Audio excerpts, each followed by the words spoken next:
Most men spend their lives running a race they don't understand towards a finish line that keeps moving. They follow a script they never read, written in a language they were never taught. They are told, be kind, be loyal, be vulnerable. They do it all. They sacrifice, they provide, they pour their very soul into another person, believing love is a fair transaction. And in return, they are met with confusion, a cold shoulder, the gut-wrenching feeling of being a stepping stone, not a destination. They end up heartbroken, used, or trapped, wondering what they did wrong. The answer is nothing and everything. You did nothing wrong according to the rules you were given, but you did everything wrong according to the rules that actually govern the world. Pay close attention, because we are about to pull back the curtain on the oldest, most powerful psychological drama in human history. This isn't just another piece of dating advice.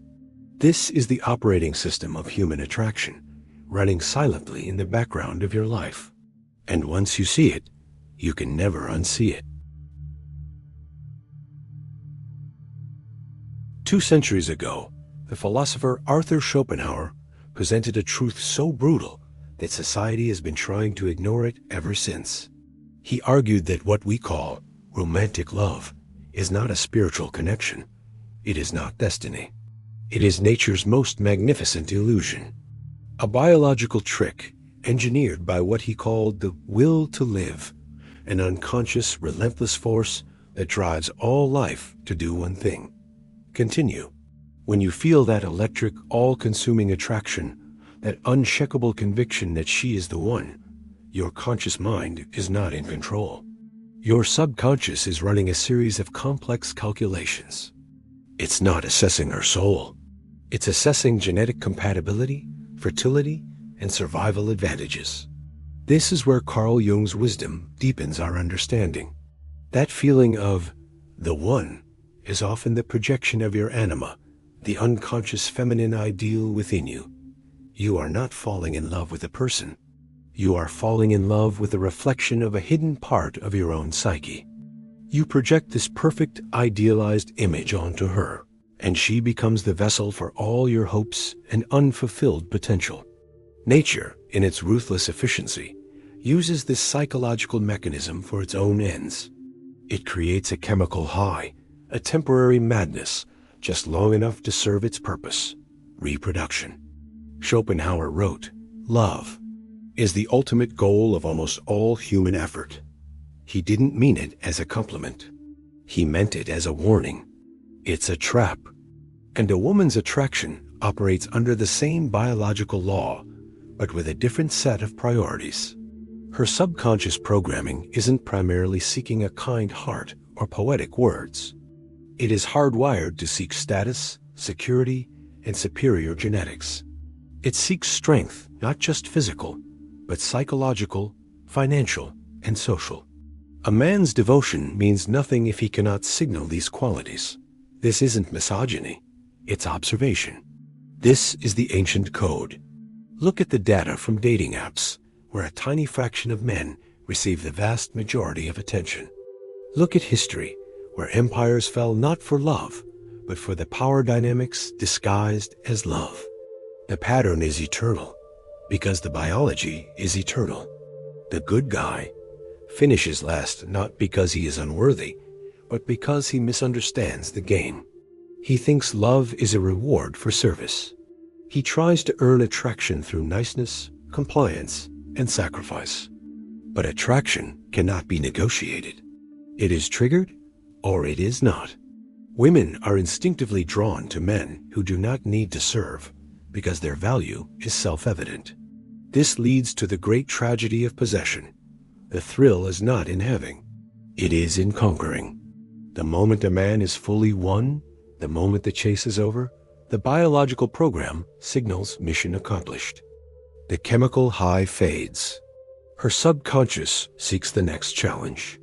This is why men who cling too hard, who make a woman the absolute center of their universe, inevitably watch her walk away.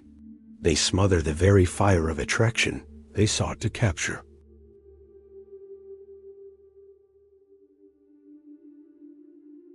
Now, here is where it gets truly dangerous for the modern man. He is drowning in a paradox. Society tells him to be emotionally open and vulnerable. It shamas traditional masculinity. Yet the ancient code, the biological imperative in women, still responds to dominance, stoic strength, and unwavering purpose. He is being told to play by a new set of rules, while her attraction mechanism is still operating on the old ones. He is told to value equality, while nature operates on a brutal hierarchy of value. He is shamed for wanting to lead, while she is unconsciously testing for his ability to do just so. This is the tyranny of the weak, as Schopenhauer called it. But let's reframe it through the lens of Nietzsche. It is the subtle, often invisible expression of the will to power. While men historically competed with physical strength or overt logic, women perfected the art of psychological influence. They don't need to conquer, they manipulate reality itself. A man thinks he's having a conversation. A woman is conducting a multi-layered interrogation. She uses subtle tests, not to be cruel, but to vet your strength. The compliance test. How quickly will you abandon your plans for her? The frame test. Will you stand your ground, or will you collapse into her emotional reality? The investment test. Are you chasing her more than she is investing in you? Most men fail these tests without even knowing they were being graded. They mistake her tests for genuine interest, her attention for genuine affection. They walk blindly into the trap, confusing the game for the prize itself. But here is the most liberating truth of all. The final lesson that turns this dark reality into a source of ultimate power. It's not about women. It's about you. And the moment you truly face this, everything changes. The first step to freedom is to see the chains. Once you understand that female nature isn't personal, it's biological, you stop taking it personally. You stop blaming. You stop begging for loyalty, and you start inspiring it. You stop resenting the game, and you start learning its rules, not to manipulate, but to transcend. The most dangerous lies are not the ones women tell you. They are the ones you tell yourself. The belief that your happiness is a treasure locked inside another person. The fantasy that external validation can heal your internal emptiness. Schopenhauer saw through this illusion. He wrote, "The happiness which we receive from ourselves is greater than that which we obtain from our surroundings."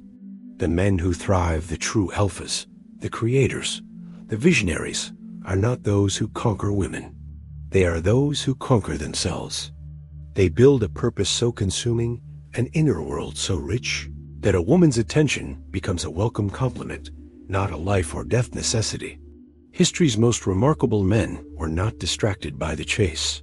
They were too busy building empires, creating art, discovering the laws of the universe. They were the prize. Attraction was a byproduct of their mission, not the mission itself. This is the path of liberation. This is the way of the thinker's Codex. It rests on 3 pillars of unshakable, sovereign masculinity.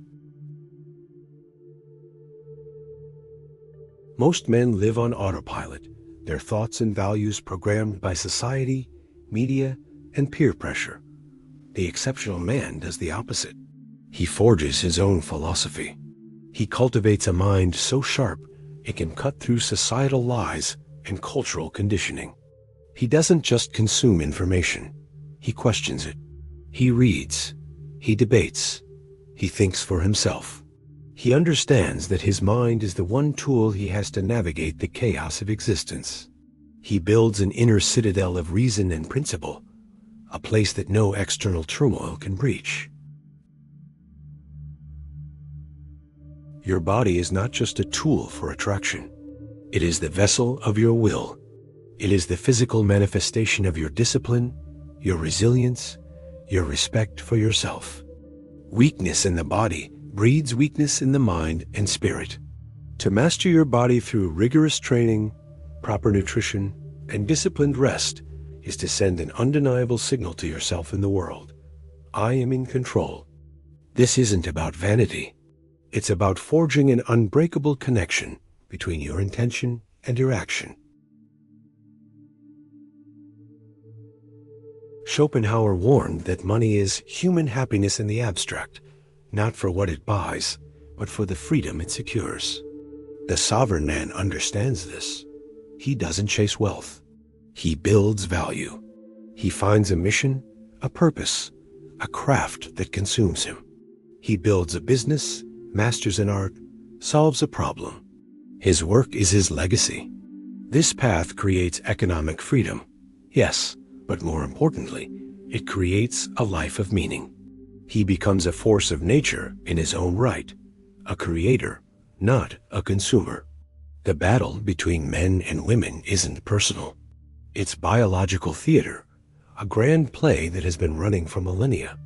The man who awakens to this stops blaming the actors. He stops resenting the script. He starts evolving. He doesn't hate female nature. He adapts to it. He builds a life so compelling, a character so strong, that the ancient code within a woman has no choice but to recognize his value. She must either meet his standard or watch from the sidelines. He becomes the immovable object, the North Star. Schopenhauer's ultimate lesson is revolutionary. He said, "We forfeit 3/4 of ourselves in order to be like other people. The choice is yours. Continue chasing illusions, playing a rigged game by rules designed to make you lose, or step into your true power." The red pill isn't about hating women. It's about loving truth enough to shatter your own illusions and rebuild yourself in its image. It's about realizing you were never meant to be just a player in the game. You were meant to be the board, the pieces, and the player all at once. This is where your real life begins. The work begins now. If you are ready to stop being a pawn and start becoming a master of your own reality, write "I choose awareness" in the comments below. Join the community of men who are forging their own path. Subscribe for more.